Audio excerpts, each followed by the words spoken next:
This is a video of Steve Jobs healthy, and this is from just a few months before he passed away from a terrible illness. The kid was put up for adoption, didn't finish college, got fired from his own company, and still managed to change the world of technology forever. With so many things experienced, it is logical to think that he has a lot to teach us. That's why a few years ago he was invited to give a famous speech at Stanford to hundreds of young graduates. That speech has more than 50,000 reproductions. The reason is that there he transmits the three most valuable teachings of his life and titled them Connecting the Dots, Love and Loss, and the last and most heartbreaking of all, Death. These teachings can change the way you see life since they are profound, but in order to be able to tell and understand them, we first need to know the things that impacted his life, from his adoption to the fight against cancer. In February 1955 in San Francisco, California, a boy is born who is destined to revolutionize the world of technology. Today, many see him as an inspiration, an icon to follow, but what few know is that his first steps were not simple at all. This baby you see here comes into the world at a complicated family time. His parents are very young, still in university, and do not have the necessary means to take care of a baby. This leads them to make the difficult decision to give him up for adoption, this in the hope that he will have the life that they cannot offer him. In their search for a family for their son, they encounter Paul and Clara Jobs, a working couple who hasn't finished college, and he stressed this because precisely this detail does not completely convince Steve's biological mother, who wants her son to be adopted by people who have completed his studies, believing that this way he will have a successful future when he graduates. University was seen as essential to success, or at least that was thought. For the same reason, it was not common to see people pursuing their dreams without a university degree. This is more normal these days, but back then it was almost unthinkable. However, today, 2024, this is beginning to change. Partly thanks to this child who, despite the fact that his life since before birth has already been conditioned by that idea, will become a person who will change these ideas. Thanks to that, the couple promises to send him to university. The baby is finally adopted now. With his new family and under the name Steve Paul Jobs, moves south of San Francisco to a place known as Silicon Valley. This choice is important because when the computer begins to take its first steps, Silicon Valley becomes the epicenter of this change. Being surrounded by all this innovation from a very young age, his curiosity begins to bloom. A huge number of technology companies and renowned universities such as Stanford are concentrated in this region, all dedicated to innovation and finding ways to make people's lives easier. Because at that time, things with technology were very different. In the 60s, computers looked nothing alike. What we know today were gigantic and so expensive that only large companies, universities, and government agencies could afford them. These machines occupied entire rooms and did not even have a screen, worked with punch cards, and needed a whole team of specialists to be able to operate them. I mean, having a computer at home was unthinkable. It was like talking about science fiction, but this is where it comes in.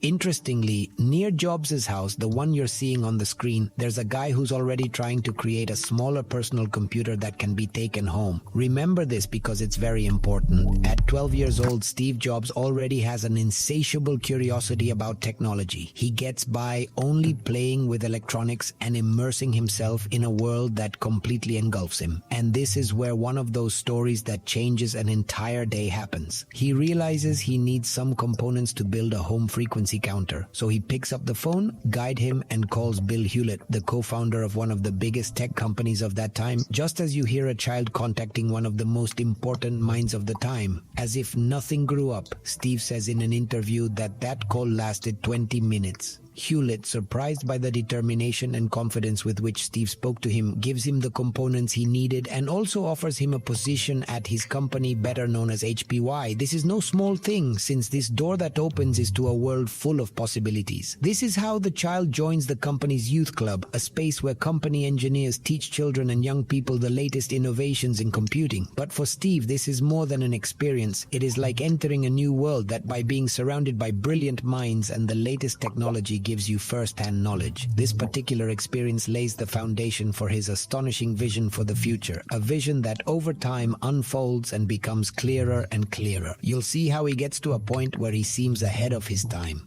seeing possibilities that others can't even imagine. After this experience, Steve finishes his basic studies, and the next step is to follow the plan his parents have for him. From a very young age, the university begins his studies at Reed College. But shortly after attending, he realizes that the university is not what he had imagined. The compulsory subjects, those that he has to take to advance to the next year, seem boring and even a waste of time. Therefore, after just one semester, he decides to abandon his degree. This is very strong because we remember that until now his life had been conditioned. That is why his parents gave him up for adoption, because they were not going to be able to give him a life without university studies. The condition of adoption for the baby was that he be given a college education, and his adoptive parents made a giant effort to get him into the race, but now he's dropping out. All this at first glance may seem tragic, especially if we consider his life story and the potential that Jobs' mind has. But actually, if he does it for good reasons. But I'll tell you more about it in a moment. At the moment, the boy has no idea what he wants to do with his life, and he also does not want to disappoint his parents, who have made so many sacrifices and put too much money so that he can be in that university. For this reason, Steve decides to stay on campus, but under his own rules, hoping that at some point the decision he has just made makes sense for this new self-imposed modality. He only attends the classes that really interest him, and since he no longer wants to continue depending on his parents, especially now that he is not even following the curriculum, he begins to look for a way to fend for himself. This leads him to sleep on campus, sometimes in his friends' rooms,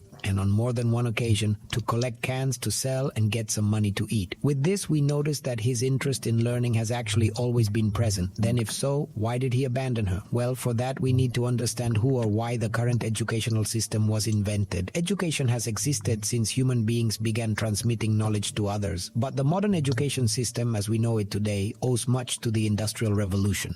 During this period, one of the greatest sets of economic, technological, and social transformations in the history of humanity was experienced. With the rise of machines and factories that produced more and on a larger scale, the need arose to have an educated workforce that could operate these new technologies and work efficiently the mega factories that predominated at that time. The educational system designed during the Industrial Revolution was influenced by the needs of factories, where an obedient, disciplined, and efficient workforce was required. Schools were structured to prepare students to follow orders, meet fixed schedules, and respect authority. In many cases, education was based on data memorization and repetition of procedures. In essence, in the repetitive and mechanical tasks that were carried out in factories. This approach brought important advances such as mass access to education and a standardized model that was easy to replicate. But this model hasn't changed substantially in centuries. Although society and forms of production have evolved, for some, this model can work. They accept the structure and find ways to adapt, which is fine. But there are other people like Steve Jobs who from a very young age have a clear vision of where they want to direct their lives. For them, the education system, compulsory subjects, filler waves can feel like a rigid mold that does not adapt to their needs or their worldview, resulting in frustration and a feeling of stagnation. That is why I think it is essential to recognize that while the education system may be adequate, for some it is not a universal solution. Jobs knew this, so he decided to take things his own way. And as Jobs struggles to find a purpose, a more solid path, he finds a space where he feels understood, a place that shares his same thoughts and ideals, the hippie movement. If you're not familiar with this move, let me tell you a little bit. What hippie culture consists of. It was born in the United States in the 60s, especially in cities like San Francisco, New York, and Los Angeles. It arises as a response or peaceful protest to several issues of great impact at that time, such as the Vietnam War, growing materialism, concern for the environment, and strict social norms. All this generates discontent among young people who are looking for alternatives to conventional life and a profound change in society. Steve, like many others, finds this movement a way to explore, expand, and question his way of seeing the world around him, a world where the academic degree carried enormous weight. For him, the hippie movement represents a way to challenge those expectations and look for a more authentic path. But this community goes further, and Steve ends up adopting some of the hippie practices. It occurs to psychedelics to expand his mind and explores frugivalism by eating almost exclusively fruits, nuts, and seeds. During this period, he goes through phases of vegetarianism and veganism, and his favorite fruit, curiously, is the apple. A choice that, as we will see later, will inspire the name of his company.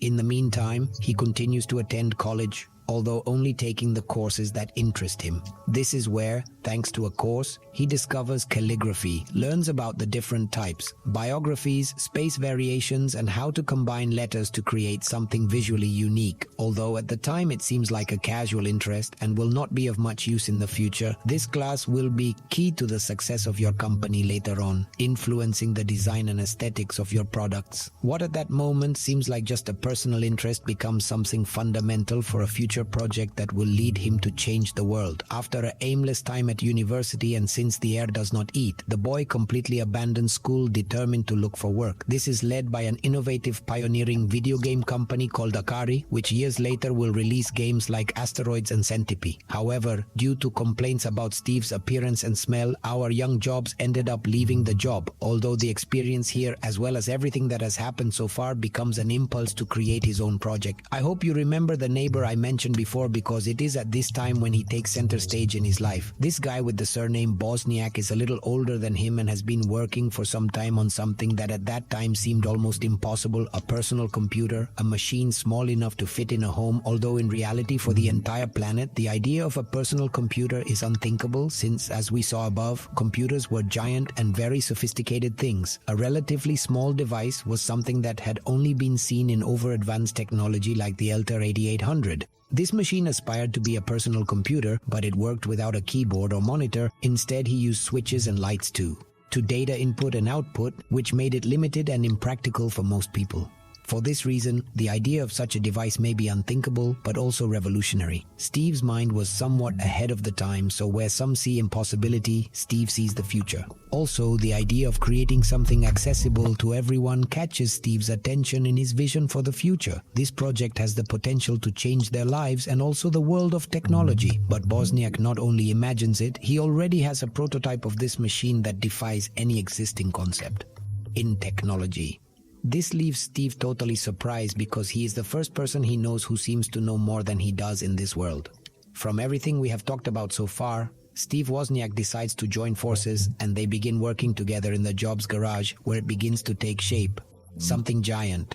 Wozniak brings all his technical knowledge and passion for engineering, while Jobs brings with him a vision that goes beyond the technical, something he can connect with people to develop the project. They need money, so they both decide to sell some of their most precious belongings, all with the aim of promoting something that, according to Jobs, will make them millionaires with that initial capital. They develop. The Apple I is basically an assembled circuit board that has no case or monitor, i.e. a box with a keyboard that can connect to your home display. It may seem simple, but it is revolutionary. Although it can be a little tedious to use, it is much more practical than the computers of the time, the ones that take up entire rooms. Thus, the Apple I is the first step towards something much bigger while perfecting the Jobs UI design to formalize the project and found the company under the name Apple Computer Inc. According to him, Apple is a simple, fun, and easy name to remember. For the logo, they choose an apple with a bite to prevent it from being confused with a tomato. Furthermore, with this name, the company would appear before the contact lists. This simple and accessible approach becomes one of the keys to the company's identity. The first big opportunity comes with Byte Shop, a computer store where Este presents the product he created together with Bosnia. This would be his first sale. The challenge poses. He approves Jobs' ability to sell and surpasses it with complete success by closing an order for more computers than they could manufacture at that time. In fact, whoever bought him the first computers remembers that day as a feat, when a young hippie managed to sell him a large number of machines that had not even been on the market. Still, Steve realizes that they have a limited market, so he asks Wozniak to create an improved and more attractive version. But they soon realized that they needed more capital to produce the computers on a larger scale. This is why Jobs approaches several people in search of financing, including Mike Markula, an experienced entrepreneur and investor who ends up seeing Apple's great potential. Thanks to this investment of approximately $250,000 in the company, it allows the guys to take off Apple as a formal company and leave Jobs' garage behind to formally compete in an emerging industry. In a few weeks, they developed the Apple DOS, a computer that marks the beginning of their true success. The Apple DOS becomes the first personal computer designed for the Plus market. Unlike the previous model, it comes with a much more elegant case, an integrated keyboard, and this time with a screen. It is a machine designed for anyone to use at home. Jobs understands that the key goes beyond technology. Commercial success lies in how it is presented and integrated into people's daily lives. With this product, Apple marks a before and after in the world of computing, establishing the foundations of what computers will be today. Thanks to all this, the 80s come with force for this company that started in a simple family garage. Its sales increase radically overnight with more than 300,000 units sold, and Apple consolidates itself as a success in the world of computing. The most impressive thing is that these Apple computers are beginning to be used in schools and homes, opening the door to a world where technology becomes part of everyday life. This pushes the company to go public, expanding its reach and accessing a huge market with a demand that at the moment only they can satisfy. All thanks to the vision of Steve Jobs, who added to the technological brain of Wozniak made them millionaires. At this point, Apple begins to innovate with available technology, always looking to launch more advanced models. This is how he came to create what would become an icon of the future, the Macintosh. This new launch is shaping up to be truly revolutionary. However, although Apple has been successful with its first models, it is IBM that dominates the emerging personal computer industry. 1 year after the Apple I, IBM launches its own personal computer, and it is a resounding success, and Steve Jobs wants to change that. So in this one, the new version introduces elements that completely change the user experience: interactive windows, icons, and a mouse that allows you to navigate the screen in a completely new way, much closer to what we know today. Steve presents the Macintosh in a captivating way from the start, positioning IBM as an oppressor and the Macintosh as a rebel who arrives to free everyone from that control. This narrative that Steve brings to the advertising of his computer impacts the public, since Jobs shows the Macintosh as a tool of freedom. That combination of innovation, Johnny marketing turns Macintosh into an icon by completely redefining people's relationship with technology. However, for Jobs, this is not enough. He has a much more ambitious vision in mind, a way to take Apple to the next step and steal the crown of the tech industry. Now, I want you to remember Steve Jobs' Stanford speech that we saw at the beginning. With everything we've seen about Steve's life, we can understand the first learning that he mentions in his speech, connecting the dots. He decided to leave university without having a clear plan, trusting that eventually things would turn out well. After dropping out of school, he began pursuing personal interests and ended up taking a calligraphy course, all this trusting that things would turn out well, and boy did he. Steve explains that connecting the dots means that many times you can't understand the value of the decisions you make in the present until you look back. If I had never left college, I would never have taken that calligraphy course, and therefore computers would not have had the typefaces we know today, or at least would have taken much longer at the time. We can't always see how a decision will affect our future. All we can do is trust that the decisions we make based on our interests and what we believe is best for us will end up taking us somewhere meaningful, with work and some luck. What at one moment seems irrelevant or meaningless can become something key. That's when Steve meets John Schooley from Pepsi. Steve is looking for someone who masters management and marketing, someone capable of propelling Apple to new heights. At that time, aggressive marketing between companies.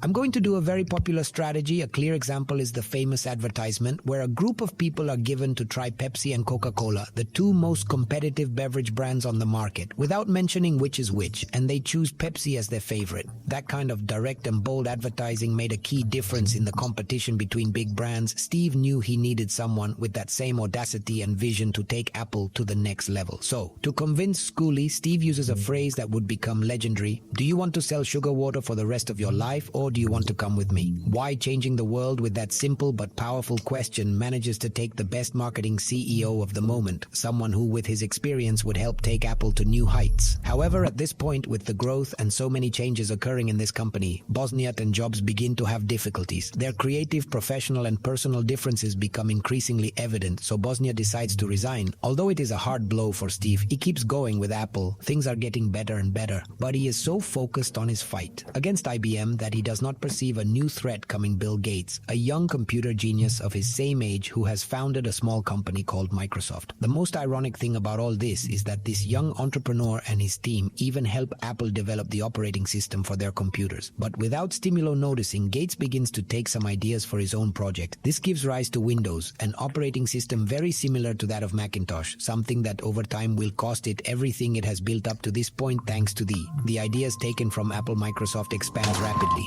marking the beginning of Apple's decline. Macintosh sales begin to fall, and the public begins to prefer the more accessible options offered by Bill Gates. Although Apple decides to sue Microsoft, the damage is already done, and the advantage that Gates has achieved in the market puts Apple in a difficult situation. Due to the increasing attention and Steve neglecting his projects, he begins to have constant friction with John Sculley, the same CEO he had brought into the company. The situation worsens so much that the board of directors makes the decision to gradually move Jobs away from creating new computers, arguing that his bad decisions have led the company into a difficult situation. Finally, this series of conflicts culminates in Steve Jobs' dismissal from the company he himself founded, and although he has a large part of Apple's shares, Steve decides to begin selling them little by little until he is left with a minimum percentage. Your only interest in doing so is to continue receiving the company's annual reports and stay abreast of its evolution. With this new reality, Steve Jobs faces one of the most difficult moments of his life. He is once again in the position of beginner, forced to start any project from scratch or even look for a job, something he did not want before starting anything. He decides to take a few months for himself. During this time, he marries Laureen Powell and begins to spend more time with his family, seeking a balance between his personal life and professional uncertainty. After this break, and because he really loves what he does, Steve decides that starting from scratch isn't so bad. Thus, he founds a new company, Next Computer, focusing on using everything he has learned so far to create high-performance computers, but these are aimed at the educational and business sector. With this new vision, he develops powerful, elegant machines with an innovative operating system, something once again never seen before. 1 year later, Steve acquires Pixar, a small special effects company, and together they achieve something revolutionary. They create the first fully computer-animated feature film, Toy Story. This success marks a new chapter in the film industry and in the life of Jobs, who continues to demonstrate that his capacity for innovation has no limits. Meanwhile, and he's doing well, with its new projects, Apple goes into decline. The company that once led technological innovation begins to plummet, reaching the verge of bankruptcy. This is largely due to a lack of innovation. After Steve's departure, they no longer had new products to launch, and competition with Microsoft became unsustainable. Microsoft's accessible products were beginning to gain ground, and its operating system was advancing rapidly, leaving iOS increasingly obsolete. In an attempt to save the Apple company for different strategies, including collaborations with IBM and Motorola, but these efforts fail without more options. Apple resorts to strategic purchases to stay afloat. One of them is Next Computer, which brings Steve back. This return marks a turning point in Apple's history. Jobs returns to the game as CEO with a renewed vision and more ambitious than ever. He begins to rebuild the company from its foundations, closing unprofitable projects and focusing on what really matters, creating innovative products that make a difference. Steve's return to Apple is quite an event and comes more loaded than ever. He even announces a collaboration with Bill Gates and Microsoft, the man who had copied him years ago, all in order to save his company. This move is surprising to many, but it is necessary. It turns out that Bill Gates makes an investment of around $150 million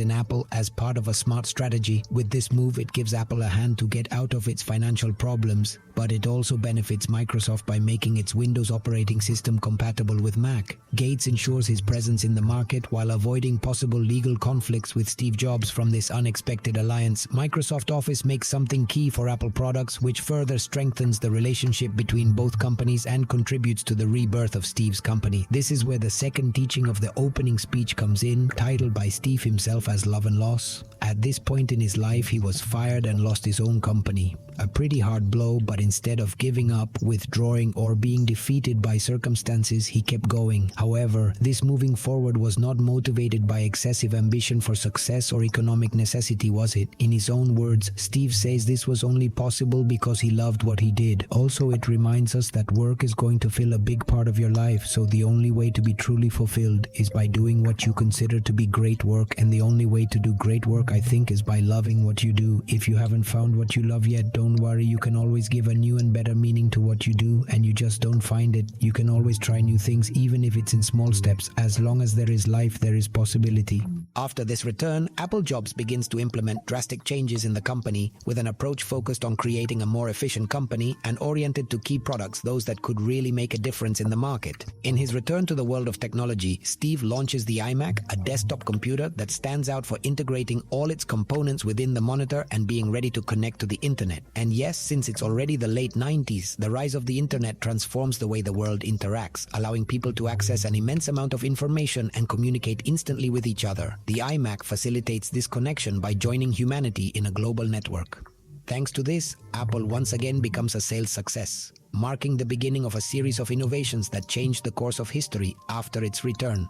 Apple dances product after product, and every one is a resounding success, allowing the company to dominate a large part of the technology industry.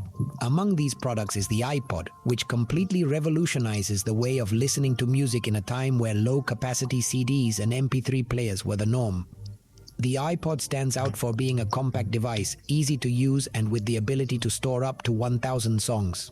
In addition, it integrates seamlessly with iTunes, a digital music store that makes purchasing and organizing songs easy. Steve not only changed technology, but also the way the world listened to and consumed music, completely transforming the music industry. To give you an idea, in just 1 year, Apple sells 50,000 songs on iTunes. However, after a good run in June 2004, Jobs makes a heartbreaking announcement. Doctors have diagnosed him with an incurable disease, pancreatic cancer. Still, Steve continues to do what he loves every day with the same intensity and dedication as if it were the last day of his life.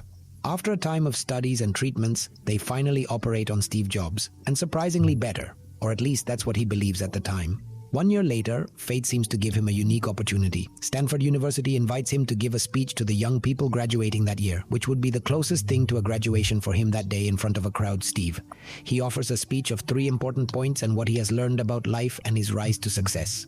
So far, we have only seen 2 of these 3 points, connect the dots and love and loss, but we need the third, that of death. Jobs gives it in this talk for Stanford, but I will tell you later when the time has come for July of that year, Steve gives the world his last sigh of innovation, the iPhone, a device that sells approximately 75,000 units in its early years. This cell phone revolutionizes the market by integrating for the first time a touchscreen, a music player, a web browser, and a phone in a single device.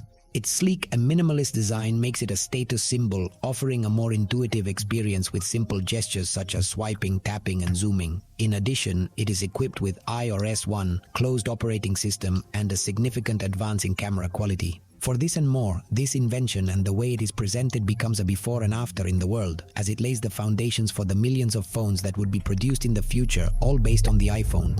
Unfortunately, by this point in Steve's life, the cancer returns to his body. We can see him increasingly thinner and emaciated. He speaks in a lower, muted tone of voice, but never loses the humor and kindness that characterizes him so much. In his latest interviews, we see that his skin is deteriorated and his face has eyes. This, even though it is less than 60 years old, also stops appearing in the media as often as it did. And now, it's time to talk about this third lesson that Steve left the world on the day of the talk: death. During the talk at Stanford, Steve opens this last point with the following anecdote. When I was 17, I wrote a sentence that said the following: if you live every day of your life as if it were your last, one day you will be right. And unfortunately for Steve, October 5th, 2011, he was right. The news of his death provokes an avalanche of tributes from business leaders, colleagues, and users, recognizing his legacy as one of the most influential visionaries in modern history. But before he left us this third teaching. In his last point of the speech, Jobs says that for 33 years, every day he looked at himself less. I left wondering if today was the last day of my life. Would I want to do what I am about to do today? And every time the answer had been no for many days in a row, I knew I needed to change something. He also shared how a cancer diagnosis and the realization that one day he will die became one of the most powerful tools for making important decisions. The idea that death is always present made external expectations, pride and fear of failure or ridicule lose their importance. He recognized that no one wants to die. Even those who believe in heaven do not want to die. To get there, however, death is the destiny that we all share, and according to Jobs, this is how it should be, since death is probably the best invention of life. What if you're wondering what happened to Apple? Today, it is one of the most prestigious and expensive companies in the world, with a value measured in billions of dollars. With a new CEO at the helm, Tim Cook and Jobs' creative vision still very present, Apple continues to grow and launch innovative products such as the Apple Watch, among others. Steve's influence lives on in every product and company culture, proving that he is. Your legacy continues to shape the future of technology and the entire world for you who made it to the end. Thank you very much for watching the full video. I want to thank you also for all your support and remind you that if you have not subscribed to my channel, do so at this moment. The truth is, you would support me a lot, and that way you also make sure you don't miss any of my videos. Without further ado, you and I will see you in the next video.